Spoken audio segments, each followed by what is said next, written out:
On this episode of Still Loading, the game that swears with you, not at you.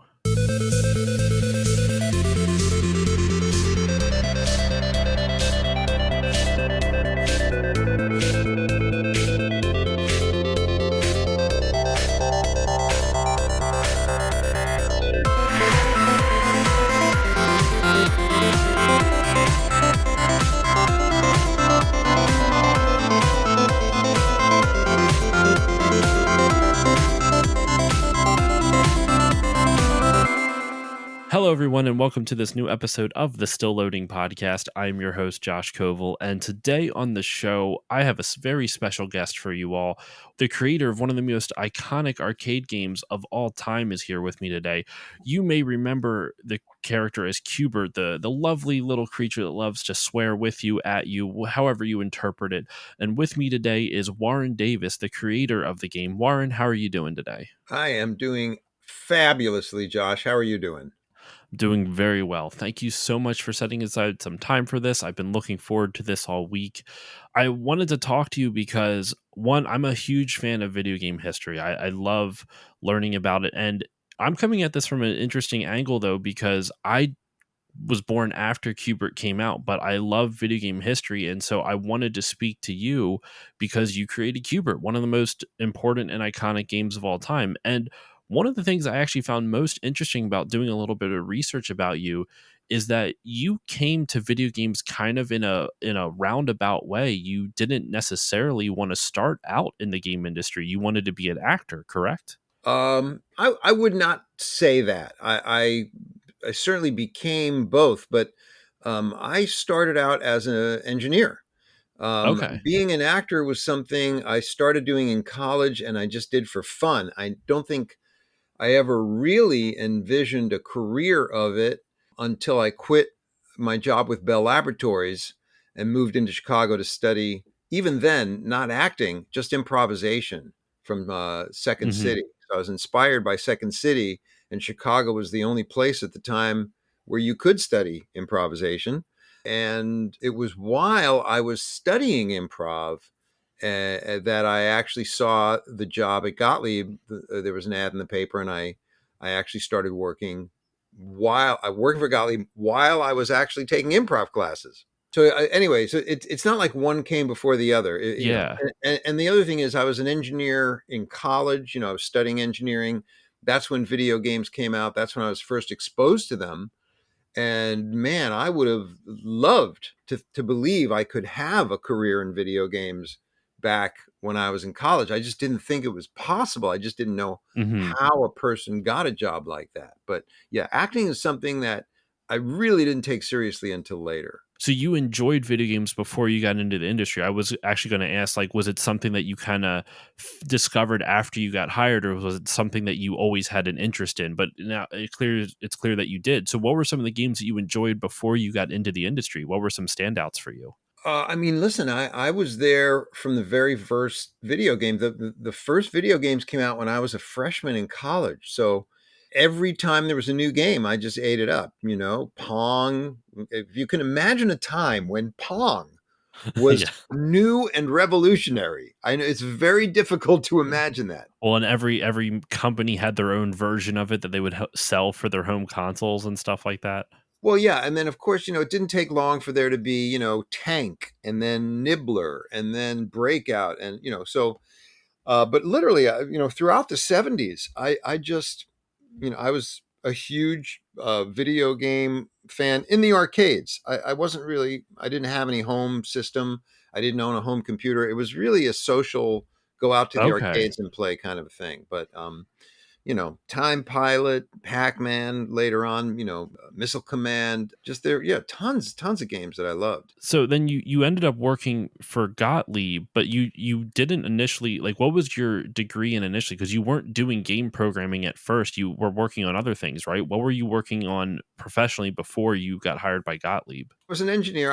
My undergrad degree is in computer and systems engineering, and then my master's was in electrical engineering.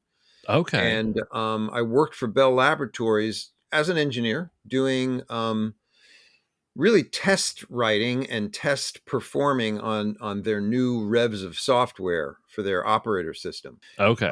But and I did have a little stint with their R&D group. I was on loan and I did some hardware design. I designed some pattern matching hardware for a speech recognition system, which in the late 1970s was, definitely futuristic. That was science fiction. Mhm. But and really, all we were trying to do there is recognize digits that were spoken by anybody. So speaker independent digit recognition was their goal, but was only on loan to that group. And it was when they wouldn't let me permanently move to that group that I really didn't. The testing was fun for a while, but after a while, I really wasn't satisfying me, and that's when I kind of Mhm. quit and moved into Chicago and started studying improvisation. I get you. I get you. So it wasn't game related, but it was engineering. And then you saw, I believe I was reading somewhere you saw an ad in the paper for Gottlieb, and that's how you got into working with Gottlieb. Now, were you, one, is that correct? And two, were you there from the start of them creating their video game division? Because Gottlieb was known for pinball machines prior to this. So were you kind of in at the ground floor for the start of their games division? Not the ground floor. So basically, Gottlieb, as you said, was a pinball company for decades, family owned. But in 1977, Columbia Pictures bought the company, so it was no longer family owned. And it was, I think, in around 1980 or 81 where they started their video division to get into video games. And I think they were Hmm. one of the last pinball manufacturers to get into video games. I don't know if management just thought, hey, this is a fad, it's going to blow over. I don't know what the deal was, but eventually they realized they had to get into it. And they first got into it with some licensed games that they licensed from Japan. But Okay. it was, and actually that probably predates 1980 because I think it was in 1980 or 81 when they started their in-house department. That was the thing. Hmm. So they started an in-house department. I wasn't there quite at that time. I started in January of 1982. Tim Skelly, who was the guy they hired with a track record because he had made a whole bunch of successful games, he was working on Reactor. In fact, he was almost done. He was sort of finishing up Reactor Hmm. when I was hired. And there was another game in the pipeline being programmed by a guy named Tom Malinowski. And I was sort of assigned to him as a supplemental programmer for a couple of months. Okay. Yeah, so it wasn't exactly at the very beginning of the video department. When I was hired, the hardware was already developed, the tools were already developed, but it was a small department. There were only a handful of programmers. So I actually had a guest on previously this year, actually, who helped set up the games division at Gottlieb. Did you ever have any interactions with Howie Rubin? Yeah, of course, he was my boss. Howie Rubin and Ron Waxman were the two guys who put together the Gottlieb's video department, and they ran it. Mhm. It shouldn't be that surprising, I guess, because you worked for him, but it's just weird to me that within the same year, I interviewed Howie earlier this year, and it was by the most bizarre chance that I ever interact with him. It was on this new social media app called Swell. He knew the creators of the app, and so he was on it. And I just happened to interact with him on there, and that's how this all came about. So when now I have the chance to have you on, I was like, I wonder how, like you said, it was a small department. So I assumed you interacted, but I didn't know in what capacity or this or that. So he Well, was your boss. You you reported to couldn't him every you day. couldn't be part of the Gottlieb video department and not interact with Howie or Ron. So they ran the department. Yeah. That's crazy. So, from what everything that I read about how you created Qbert, it was you and an artist, and I feel so bad. I'm just blanking on his name. Jeff Jeff Lee. Lee, There we go. Yeah. the fantastic Jeff Lee, and Dave Thiel was the third member of our triumvirate, who is our sound designer. Hmm. I know you've talked about this before, but just for my listeners who may not have heard it, where did the inspiration of Qbert come from between you and Jeff? Well, Jeff had actually created the character of Qbert before I even came along. Um, Basically, when I was done with Tom Malinowski's game, it wasn't released, and so they were done working on it. And then it was suddenly like, okay, Warren, you know, make us a game. So uh, I Throw didn't you really right in there. have Didn't really have a game design in my head. It was my first game, game that I was going to be making on my own, and I also felt like I had more to learn. And so, what I Hmm. really wanted to do is teach myself some, programming techniques. Um, and what happened was one day I was walking around in our we had a big open space that we all worked in, and we shared these workstations. And Kan Yamamoto, who was one of the other programmers, best Hmm. known for Mad Planets, which came later. Not much later. He might have even been playing around with It, that idea at the from time. what But I see, it came out in February of '83. That could be, but that's also from Wikipedia, so take that for what it's worth. yeah. No, that sounds about right. It was after Cubert. It was the game that came out after Cubert. But at any rate, back in like March of '82, I was tasked with making a game, and Khan had gotten a screen filled with those cubes, that cube pattern, and The Jeff had made MC that. Escher pattern type of thing, right? That's right. And Jeff had made that for him, and it filled the screen because it was a repeating set of blocks. Literally, I believe it was 6 background blocks, and you could just repeat that and fill the screen. Hmm. But when I looked at it, I saw something a little different. It occurred to me that if you carved that into a pyramid, and if a ball fell on the top, it would bounce, and it would have two choices of which way to bounce, down to the left or down to the right. Well, that's binary. Hmm. So as a programmer, I tend to like things that are binary. A And that lot also, simpler to, yeah. if you think of every row in that pyramid as a bit in one byte of data, you have the path of a ball, completely predefined. Hmm. And then, there were other things that appealed to me. Just the gravity of a ball falling with gravity and then hitting a surface and bouncing. That was a challenge that I thought, let me see if I can get something to bounce, because it's that pseudo 3D, but we're really in a 2D environment. So there were some programming challenges there, and I thought, let me just see if I can get that.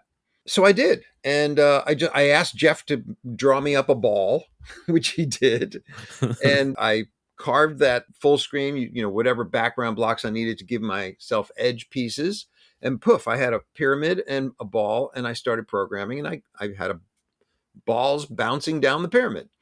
So people looked at that and thought, oh, that looks pretty cool. You should do something with that.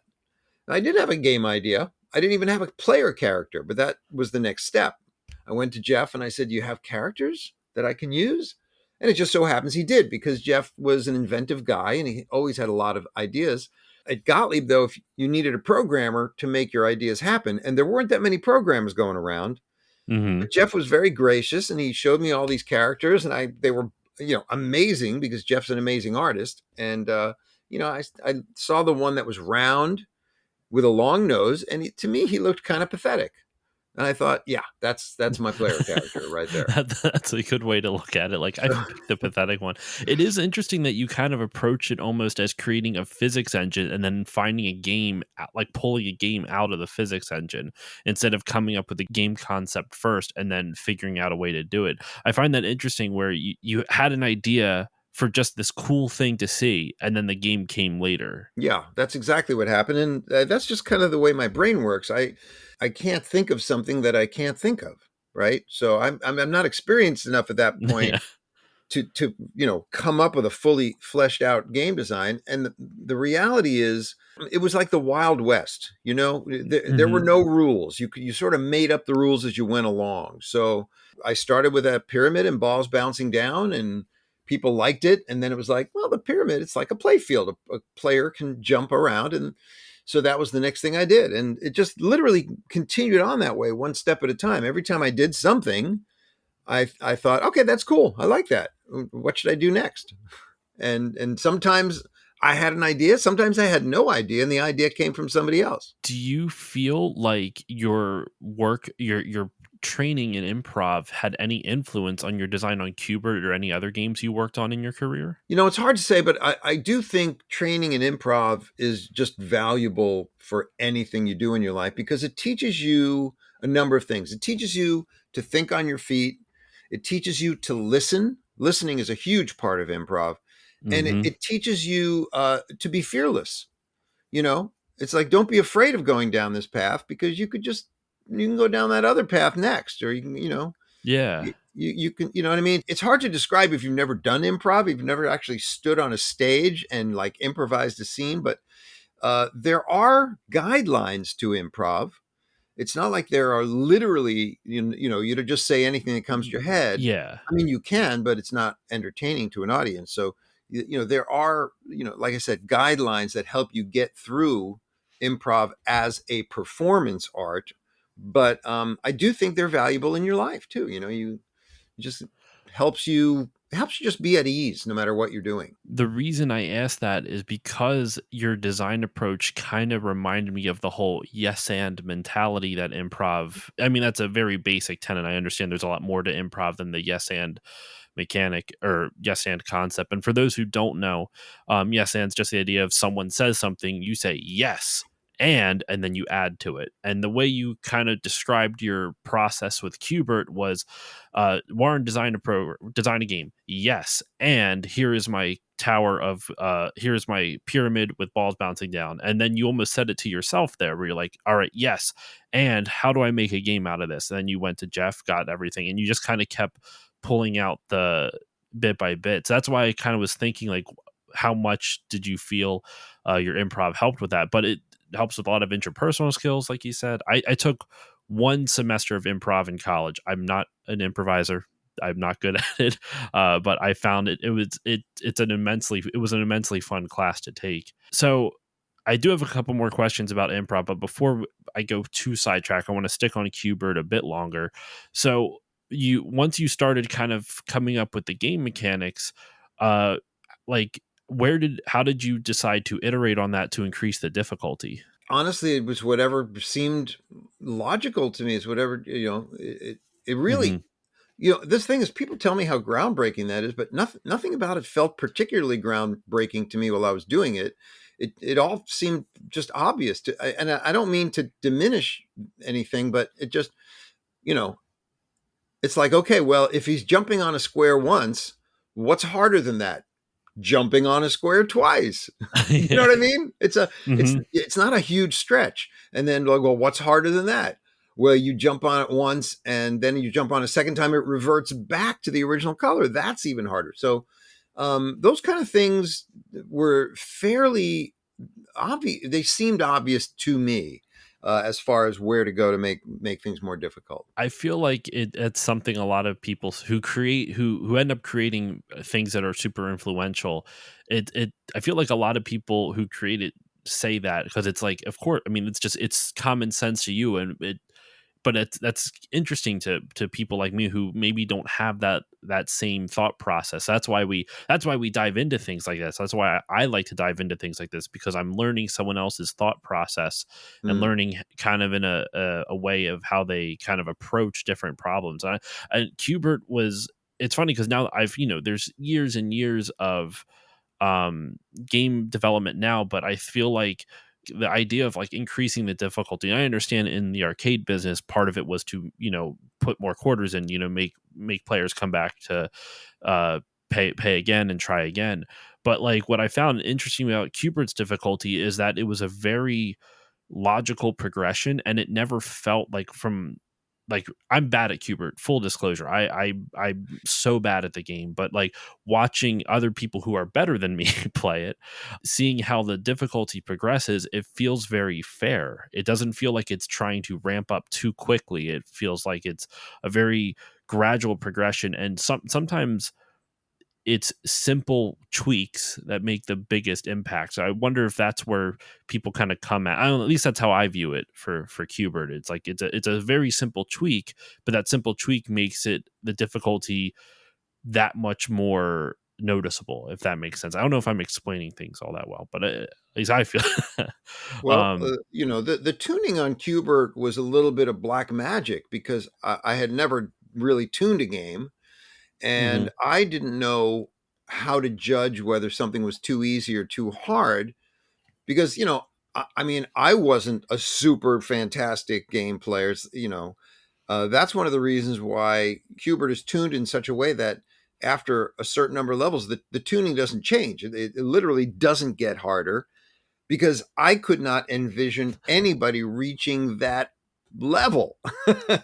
I was wrong, of course, but I mean, you yeah, know, but that's just the way it is. And the other thing, that there was a lot of pressure when I was developing it in the office before it even went on test to kind of make it easier.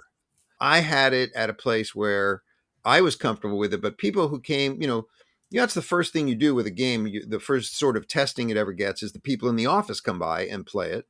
And so that's feedback that's useful. And a lot of people are like, it's too hard, it's too fast. So, I slowed it down, made it a little bit easier.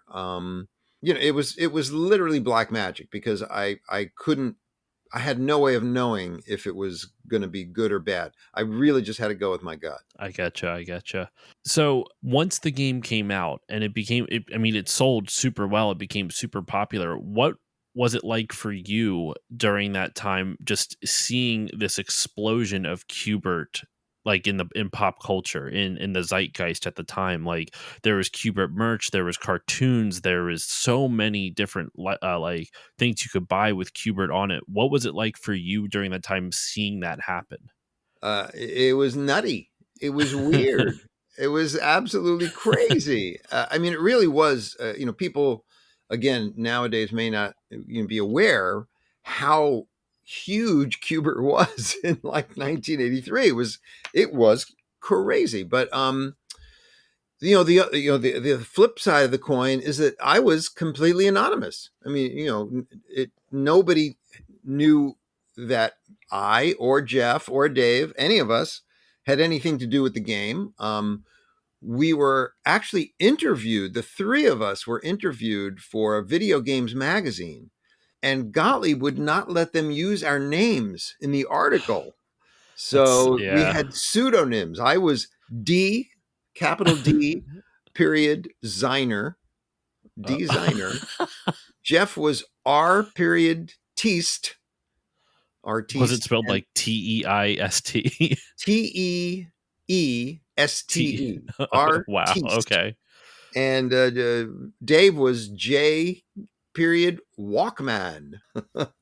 So yeah, it What? was very bizarre. And of course, the same article talked about Joust because Joust came out around the same time.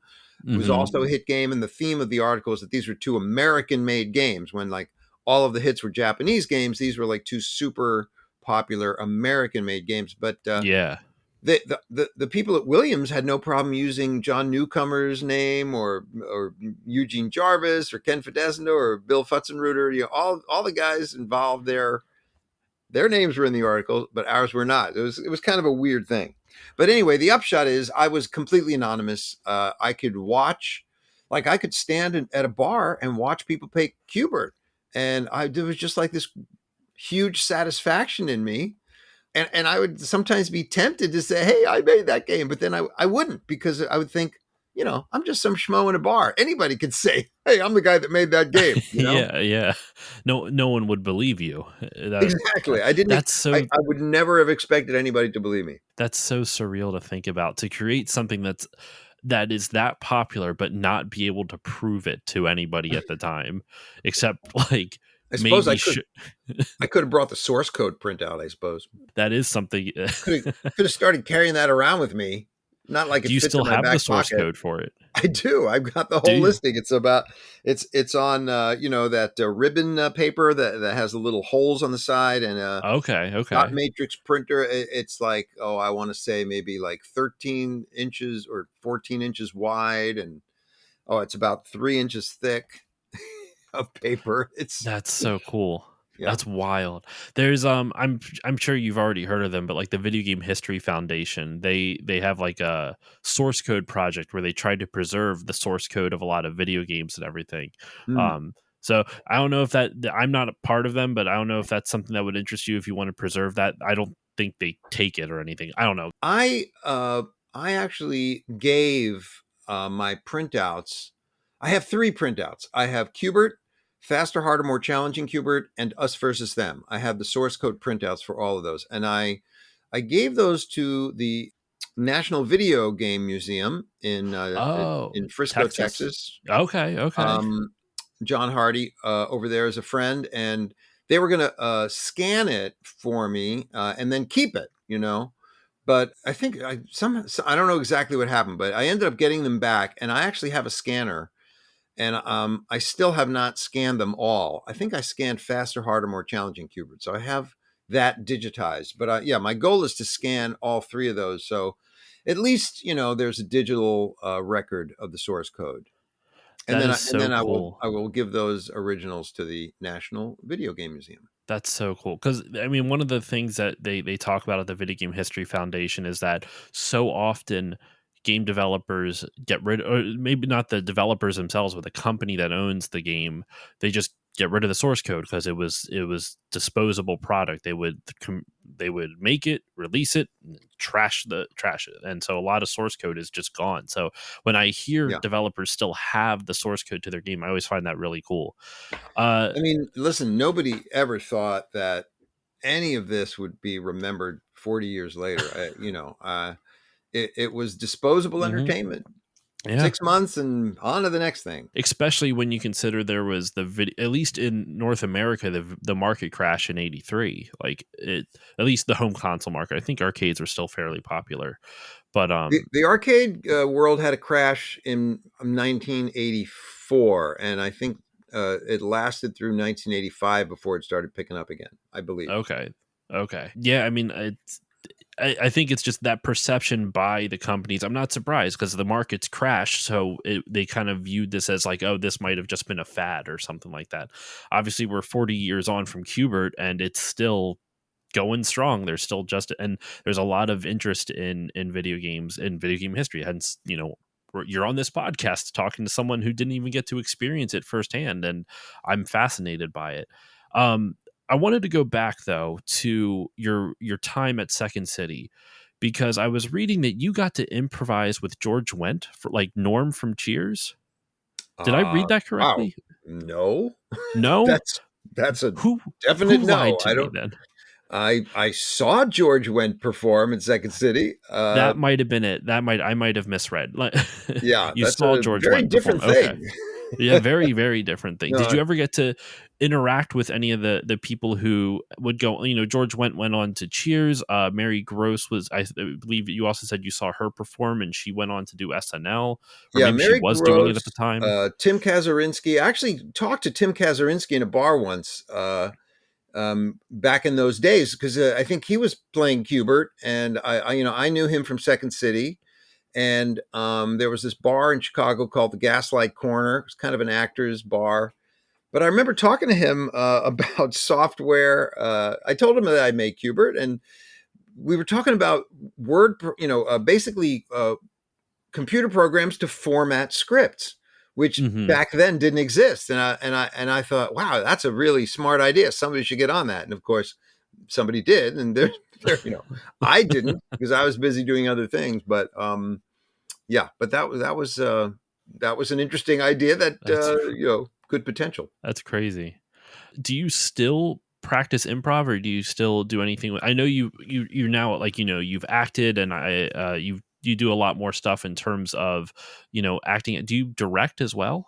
I do direct. I've been directing theater and short films for many years, but I'm not really acting that much since the pandemic. I did a play right before the pandemic. I did a play last year in 2021, um, as the pandemic sort of was starting to wind down. But I really haven't done much, and I'm just so busy right now with my book and promoting the book that I I'd love to have time to do more acting. I don't really have that time right now, but I'm looking forward to having that time in the future. As far as improvising, I haven't. I kept up with it. I kept going back to it every few years, but I haven't done it in quite a while. I mean, the thing is, there are people who do it so well. I just know people who they're such great improvisers. I mean, I was never as good as the people who are really good at it.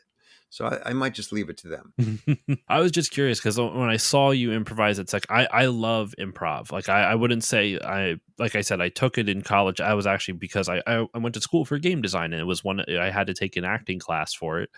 And I took the improv class. But I like improv a lot. I listen to a lot of different improv comedy podcasts and stuff like that. And I referenced off mic the Alan Alda one.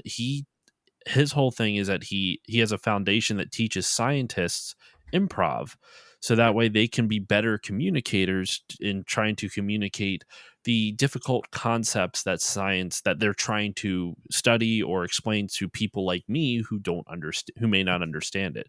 And I thought Sure. that was super interesting. And so when I saw you were at Second City and you're an actor, I was just like, oh, I would love to pick your brain about this, not because I have any experience. I'm just fascinated by the world of improv.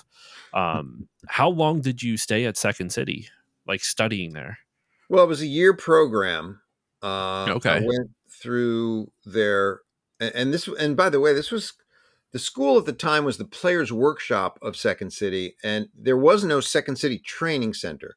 There is currently something called the Second City Training Center, but at the time that didn't exist. So the only place to learn improv, literally anywhere I think in the world, was at the at least in Chicago was the Players Workshop, run by Josephine Forsberg. And, I ended up we did our grad show on the Second City stage, which was a lot of fun. And I did a kids show that was Okay. directed by Josephine's son, Eric Forsberg.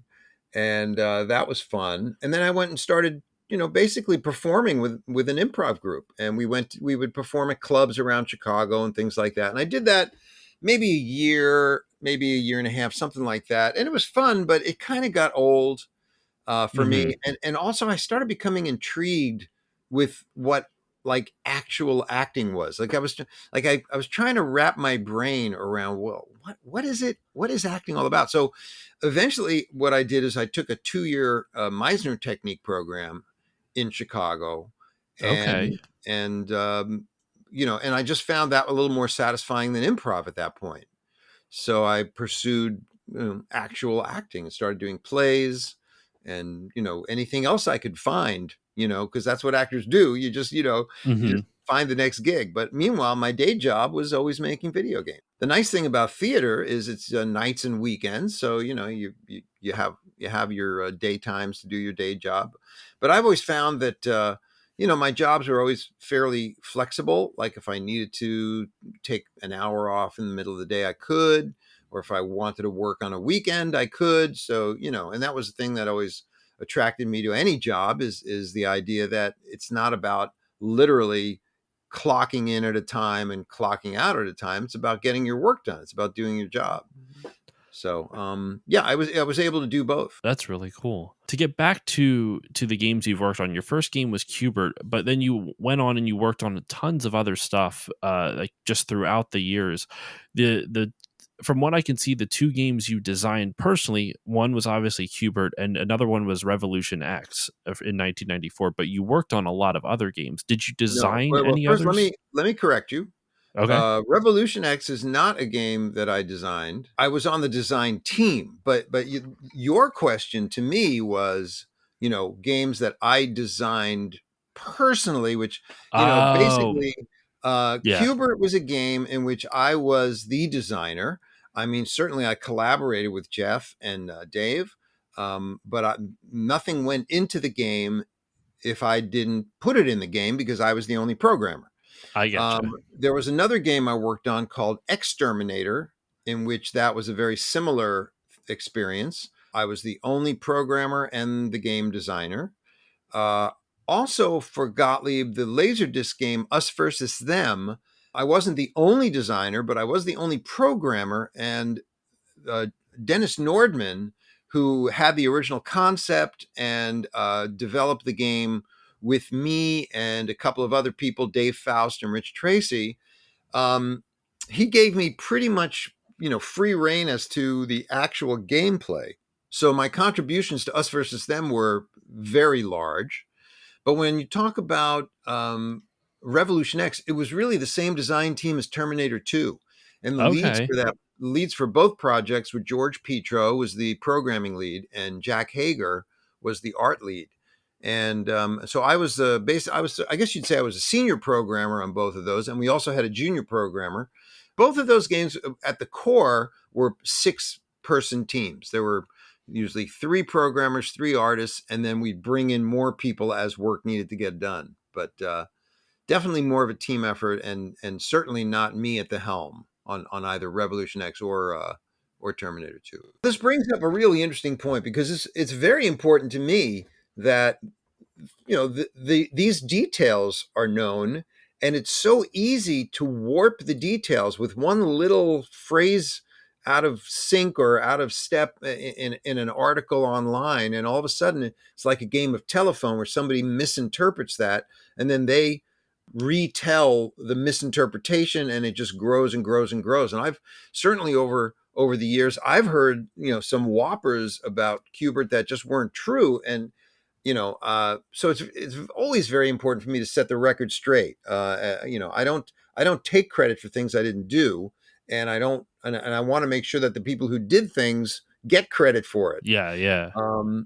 But yeah, and we could talk about Wikipedia some other time because I think Wikipedia gets it. They might get it close to right, but they don't seem to always get it right, and they don't seem to care if it's right or not. They only care if it's verifiable. That's why I try not to, I go off Moby Games for a lot of my stuff because they usually are pretty accurate with your credits, and that's why it's misleading in a sense, and that's why I was so confused before, because for What your does design, Moby Games say? Let me go ahead, read it. Read off my credits from Moby Games. I'll tell you so what's right and what's wrong. your credits for Moby Games, for production, you were the project manager for Lunar Explorer in 2006.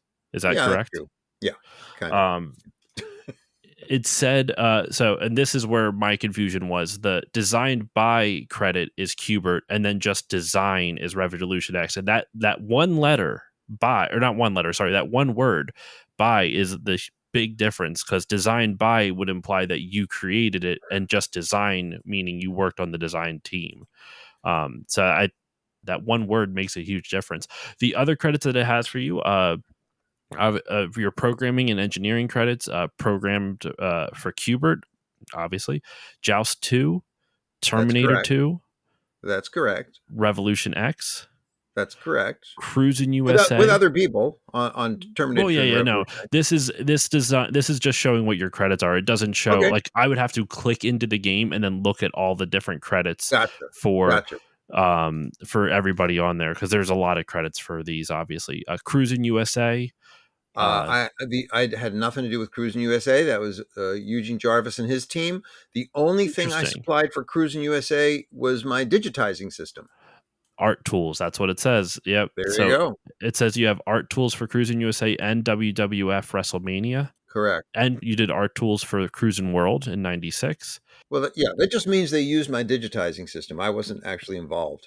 And did I read this? Let's make sure that I read this correctly, because I've been screwing up left and right here.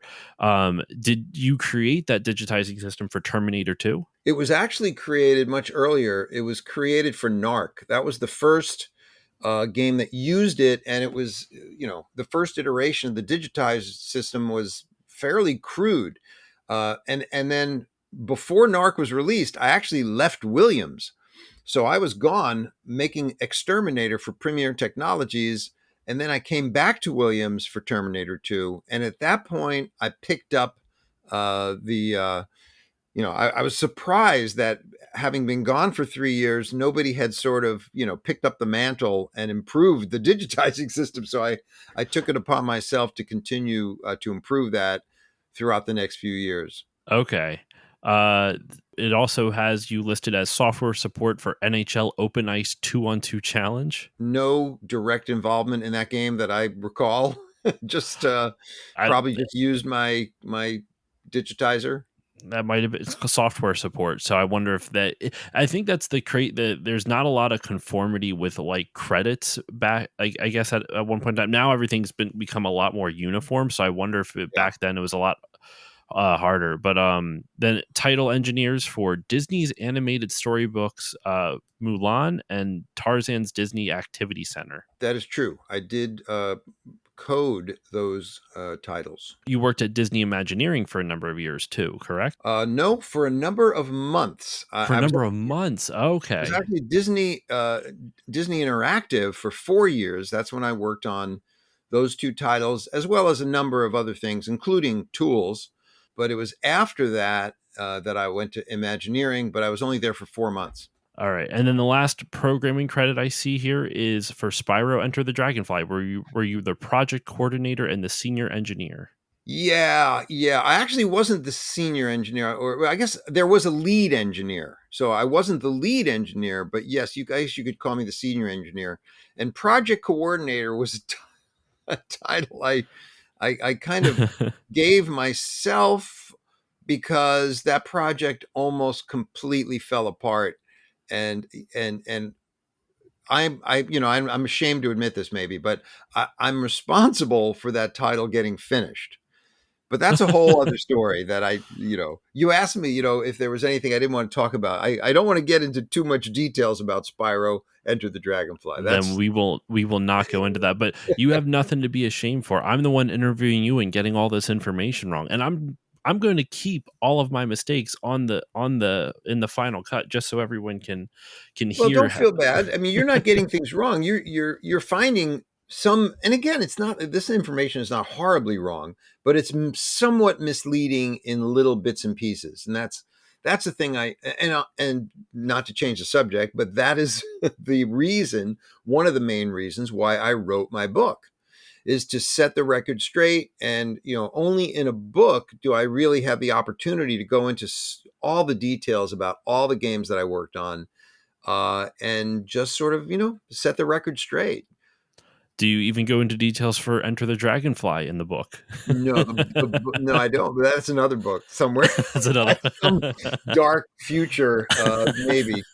The no, the book ends with Disney, with me leaving the arcade industry. So it's the focus of the book is my arcade games and my time in the coin op industry. Okay. So to get off of your gaming credits now, we've run through pretty much all of them. I mean, there's other things listed here in the thanks section, but those are more Mm, things that like Mortal Kombat, NBA Jam, stuff that they used your technology that right. you referenced prior for. Um, but I wanted to ask a bit about your acting career. We kind of touched on how you got into it, but when exactly did that shift happen? How did you first start getting roles either on film or on stage? Well, I started doing stage roles because that was just what you did. I mean, there was a lot of uh, theater happening in Chicago at the time. We're talking now, I think by the time I finished my Meisner class, it's probably like 1983 or so. And there was just a lot of like little small storefront theater happening in Chicago. So I started, auditioning, getting cast in a play here and there. Nothing fancy, no big theaters, but you know, once you're sort of in the circuit and in the mix, you meet people, they become your friends, and then so everybody sort of gets elevated gradually over time. You start going to working at bigger theaters, or you get that one job in a bigger theater, and that just helps you, and then more people know you, and you get an agent, and that was a standard thing. You'd go to the agents and find yourself an agent, and then they start putting you out for short films or independent films, or if a TV show from LA came to Chicago, you just start going out for that stuff. So I just sort of was thrown into the mix. I was not steering an acting career. I was literally going with the flow.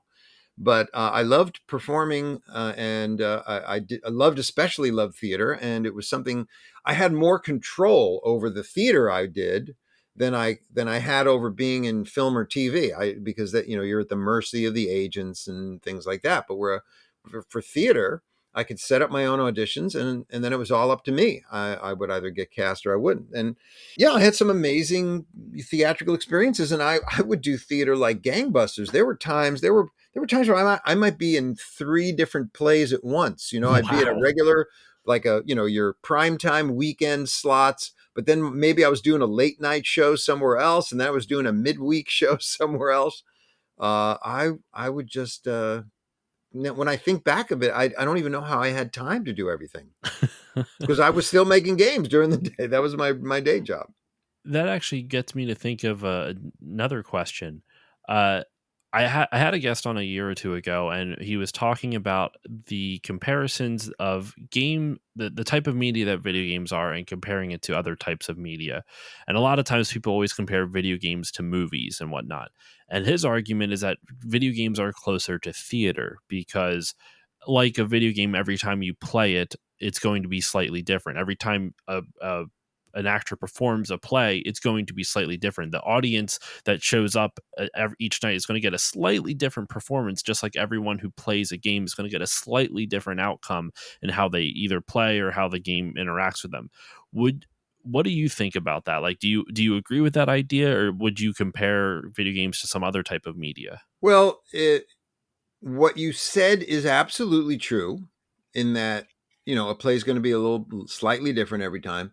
But I think the missing factor is that the player of a video game is the instigator of any changes. Hmm. You know what I mean? Because it's interactive. Most plays are not interactive. The reason they're different is because of the actors, the little nuances that an actor is going to bring that are different every night. So I think it's a small but crucial difference because the interactivity of video games is what makes it fairly unique in the annals of entertainment. Improv is a little bit more interactive with an audience because you ask for audience suggestions, right? Hmm. So that's something. And of course, the audience's suggestions will make a show 100% different. Not like theater where you have a script. Yeah, You yeah. know, so I would say improv in that regards is more like a video game because the audience is literally steering the result. Would you say so? I that is a good point. I wonder, do you think though Thank you. that with you're welcome. Do you think that maybe because I'm not an actor, but I would assume that how an audience reacts to a performance can kind of steer your performance a little bit. It's nowhere near the same level of interactivity as a player in a video game, and it's more of a collective interactive interaction with the actors. But would you say that the audience does have a little bit of a sway, even if it's not an interactive play, even if it's just something of them reacting to what the play is and taking in the entertainment? Whether there's a moment that's supposed to get a type of laugh, or like you're waiting for something, does that change Yeah, yeah. No, based on how the audience is reacting? Does that change how you perform going through yes, that's the answer. Yes. it? Yes. No, you're absolutely right. There is an energy exchange in live theater between the audience and actors, and that energy, feeds the actors, or in some cases, doesn't feed the actor, and that has an effect on the performance. So, the answer is yes, Yes. unequivocally, Fair enough. indubitably. Indubitably. I can't even say it. Indubitably. And I nope, not going to try it anymore. Give up. Try prestidigitation. Nope, not even going to go for that one. So let's start wrapping this up. Before I ask my final handful of questions, I wanted to ask you about your book. We've referenced it a little bit already. Talk about your book. Tell my listeners about the book that you just had come out. It's the 40th anniversary of Cubert, so it's just in time for the anniversary. Yeah, yeah, it has a history at this point. It's been around in various forms.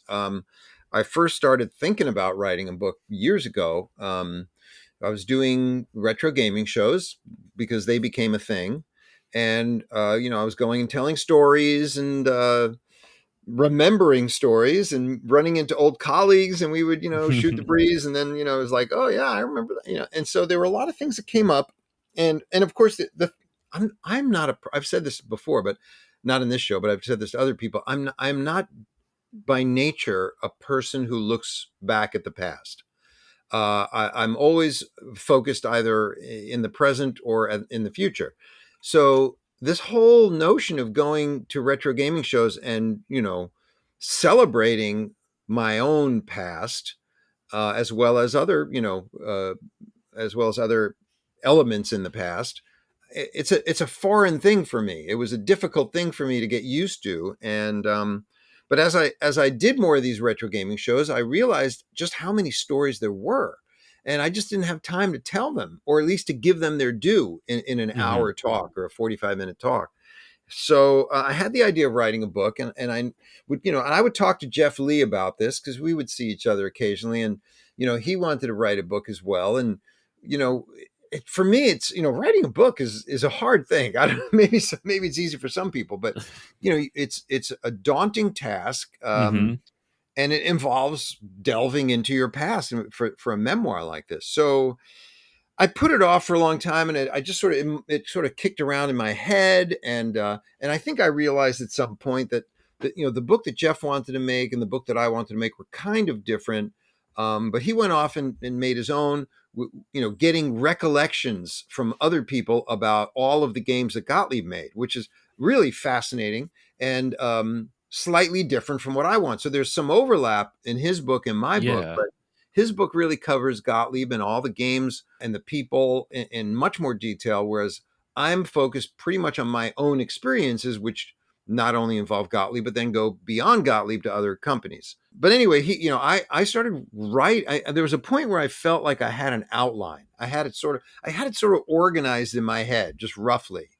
And then it was a matter of, okay, just you gotta sit down and start writing it. So I don't know. I feel like it was maybe 2017. Maybe I started sitting down and Hmm. writing it, and I tried to write a chapter a month, which I was able to do for a few months, but Okay. Okay. then I wasn't, and then it just kind of dragged on. But it took me a while, and then when I actually had the book, and I got feedback. I hired somebody to be an editor for me, who had some published books, and he was extraordinarily helpful. And I had people whose opinion I valued read it and give me feedback. And but then I had to like do all the other stuff because I didn't know the first thing about finding a publisher, so I had to. Yeah, and I really didn't try very hard. I think I looked at one or two publishers, and then I decided to self-publish. So that meant I had to figure out how to do that, and that was a learning That's experience. a whole nother layer to add to Oh it. yeah, Yeah. and I got some software so I could lay out the book, and then I had to go find images, and I had to go, it was a huge undertaking. I mean, it was crazy. I don't even, I can't believe I did it, to be quite honest. Um, and then I was ready to self-publish, and I actually had the book. Found printers, online places where I could list it and sell it online. And 2019, I took it to one show, Free Play Florida, in Orlando, Florida, November of 2019. And I thought, okay, this Hmm. is cool. It's done. I've got the book. Now all I have to do is go to all these retro gaming shows and share it with people. Well, 2020 came along and Hmm. boom, no shows. Every appearance I was going to make in 2020 got canceled. And in my boredom, because I really didn't do a lot in 2020, I contacted publishers. I really, in earnest, contacted publishers. And I found one who was interested. And Santa Monica Press, thank you so much. It means a lot to me. We struck a deal January 1st. I think I signed the contract.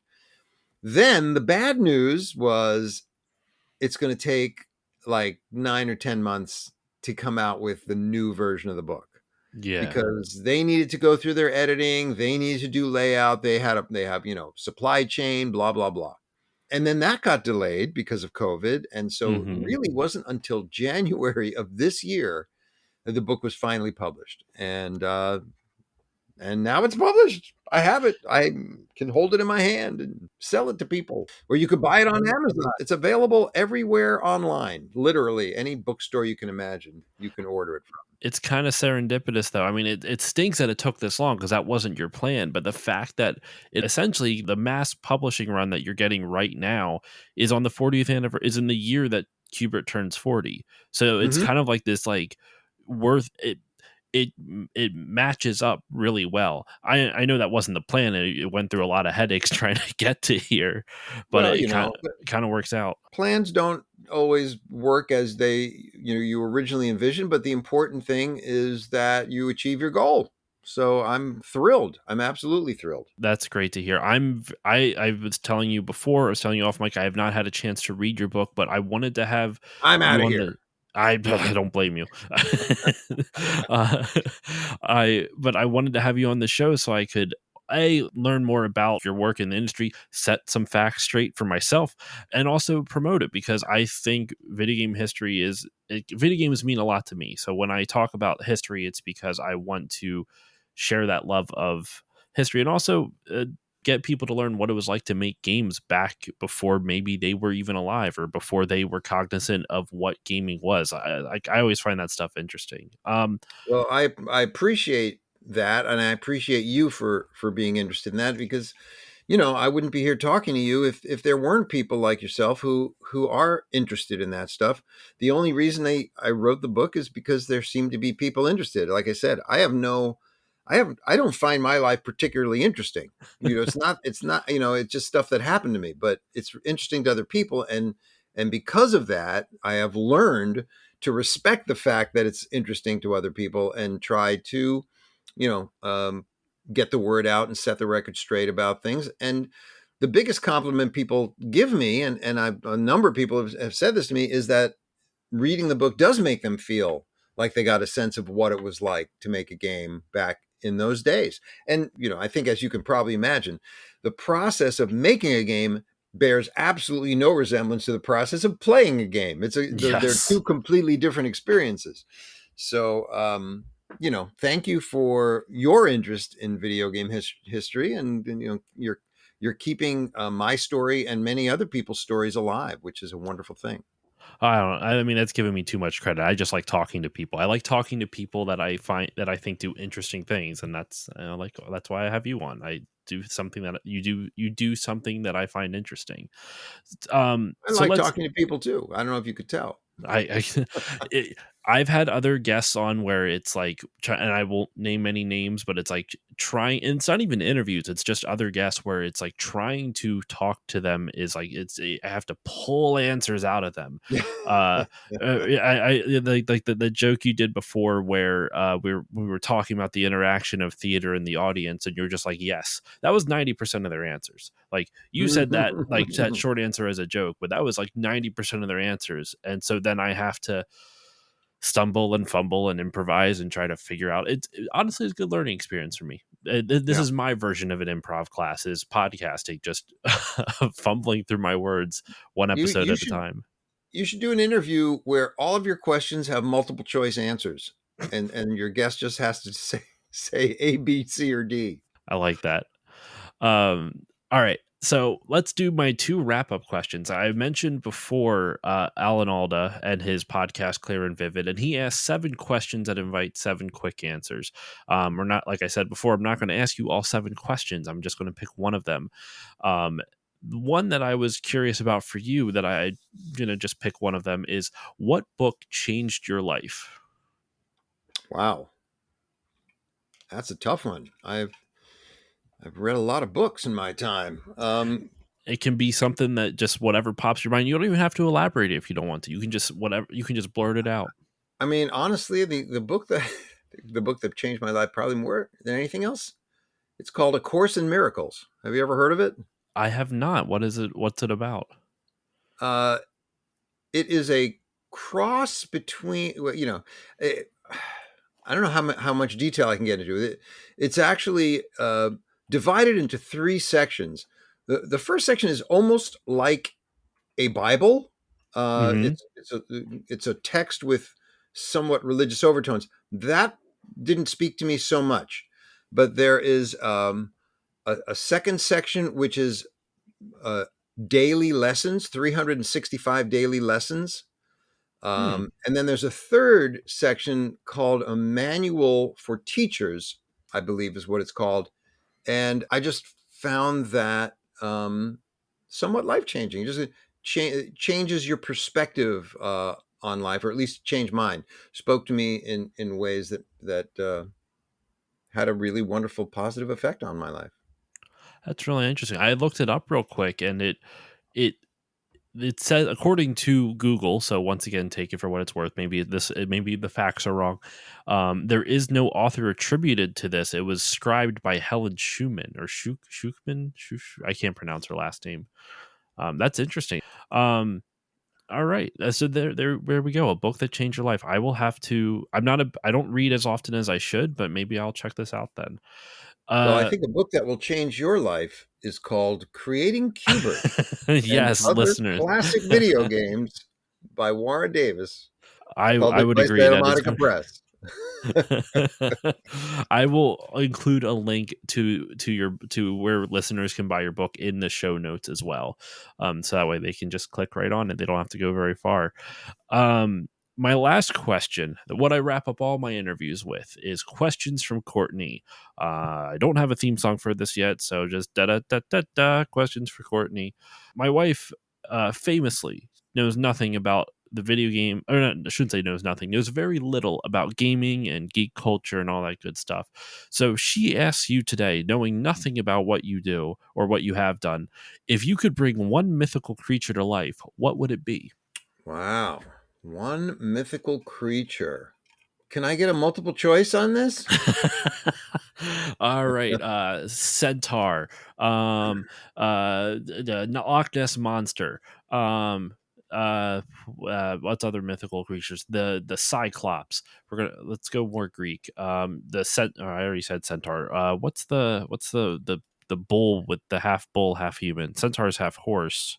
What's the Oh, bull? I'm not sure. But I have to say, I might go with a griffin. Mm. And the only reason is because my son's name is Griffin. So I would like my son. I want to be with my son. Imagine giving Griffin a griffin. Exactly. I like it. But by the way, the Loch Ness monster is not a mythical creature; it's real. Wasn't there just like some study recently, right? I actually read somewhere, literally somewhere recently, where some scientific study was done where it was like, oh, it's possible it actually exists in there. Well, yeah. I mean, why wouldn't it be possible? It's Everything true. is possible. I mean, you can't prove that something doesn't exist, right? It's like you can't prove a negative scientifically. You cannot prove a negative because it may not just not have been found yet, right? It's true. That's true. That's so a griffin. That's a good answer. I don't know what mine would be. Hmm. I wish I was more well versed on mythical creatures. To be quite honest, I really don't know that many off the top of my head. Neither do I. I literally Minotaur. That's the half bull, half Oh, sure, human right, thing. I could yeah. not think. It just came to me now. I'd go with centaur. I'm just because it's the first thing. Actually, good reason why I'd go with centaur. Every year, my friends and I, we have an ugly Christmas sweater party, and I have an ugly Christmas sweater that has Santa as a centaur. It's Santar, if you will. Oh, He's that's ripped clever. with like an 8-pack, and he's he's half horse, and it's one of the goofiest things I've ever seen. But it's my ugly Christmas sweater for the ugly Christmas sweater party. Is there a mythical creature that's half dog and half cat? I would like to see that come to life. There's a Nickelodeon cartoon from the late '90s called Cat Dog, if that counts. Can I tell you a crazy story? Yes, by all means. I auditioned to be the voice of Cat Dog. What? Really? Yes, I didn't get it, obviously, but I did audition to be the voice of Cat Dog. That That is is that's true. that is wild. Have you done any voices for animated features or like games at all? I didn't look too far into your IMDb Um, credits, so I wasn't sure if there was any on well, there. when I worked at Williams, I was the voice of the character Wet Willie in the pinball machine Whitewater. Okay, okay, there we go. And there was also a shuffle alley. You know what shuffle alleys are, right? They're like, coin op bowling machines with a hockey Yeah, puck instead of a ball.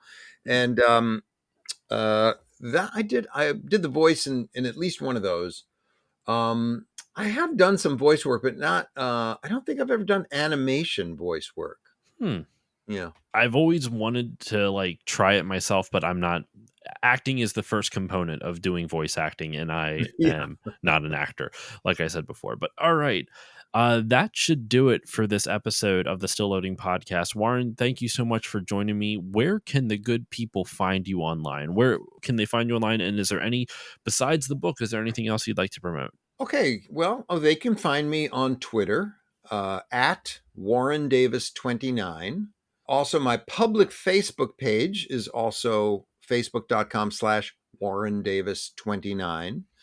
A lot of people try to friend me on my personal Facebook page, but I will not accept I don't blame friend you. requests from people I don't I don't know. blame you. Or sometimes there are people I met at a show or something, but I reserve my personal page for my friends and family. But a great way to keep in touch is my public page. And then I have a website where I can sell my book autographed, and that is Warren Davis Shop, all one word, .square .site, SITE.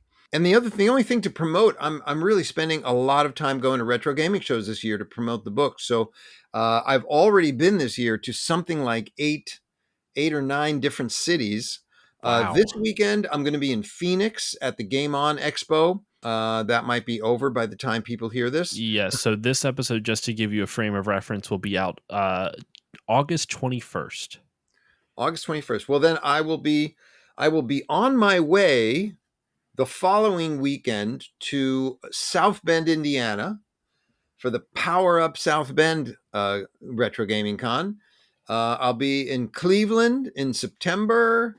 A whole slew of places in October, but this year, yeah, it's a really heavy schedule for me, and I'm loving it. I'm loving going around and meeting people and sharing my book. So come and see me if I am heading to a city near you. All right. And as usual, for me, you can follow me on Facebook, Twitter, and Instagram at StillLoadingPod on all of them. If you want to email me, you can email me stillloadingcontact@gmail.com.